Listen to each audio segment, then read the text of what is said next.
ప్రభుత్వ తీరుపై వైఎస్ఆర్సీపీ ఎమ్మెల్యే గడికోట శ్రీకాంత్ రెడ్డి మండిపడ్డారు. సీఎం చంద్రబాబు ప్రభుత్వ సొమ్మును విచ్చలవిడిగా ఖర్చు చేస్తున్నారని ఆరోపించారు. అధికారులంతా హైదరాబాద్లోనే అందుబాటులో ఉన్నా విహారయాత్ర మాదిరిగా వారిని విజయవాడ తీసుకెళ్లడం దేనికని ప్రశ్నించారు. చంద్రబాబు ప్రచార ఆర్భాటాలతో కాలం వెళ్లదీస్తున్నారని శ్రీకాంత్ రెడ్డి విమర్శించారు. ఇప్పుడు కొత్తగా నిన్న విజయవాడలో ప్రీ బడ్జెట్ మీటింగ్ అని ఒకటి పెట్టారు. ప్రీ బడ్జెట్ మీటింగ్కి సంబంధించి financial secretaries, revenue secretaries, principal secretaries వాళ్ళంతా కూడా హాజరు కావాల్సినటువంటి వాళ్ళంతా ఇక్కడే తన కట్టుకున్నటువంటి 30 కోట్లు అదనంగా ఖర్చు పెట్టి నిర్మించుకుంటే సెక్రటేరియట్లోనే ఉంటారు. వాళ్ళు ఏం కొత్తగా ఆడే విజయవాడలో ఉండరు.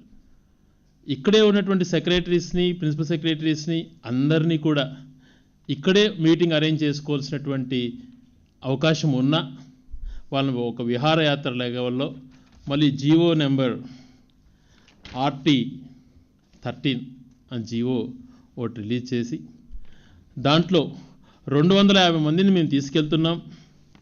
ఆ 250 మందిలో ఒక మనిషికి అకామిడేషన్ కోసం అని ఇంత డబ్బు, వాళ్ళు వెహికల్లో ట్రావెల్ చేయాల్సిన ఇంత డబ్బు, ఆడ మైకులు అరేంజ్ చేసుకోవాల్సిందని చెప్పి 40 లక్షల రూపాయలతో ఒక జీవో రిలీజ్ చేశారు. మళ్ళీ అంటే ఏ పైసా ఖర్చు కాకుండా అంతా ఇక్కడే ఉండి చేసుకోవాల్సినటువంటి పరిస్థితి ఉన్నా కూడా లేదు, మేము ఆర్భాటాలకే ఎక్కువ ప్రాధాన్యతనిస్తాం, ఆర్భాటాలే మా విధానం, మేము చేసేది ఏముండదు కానీ కేవలం ఆర్భాటాలే చేస్తామని చెప్పి మరోసారి నిరూపించుకున్నాడు.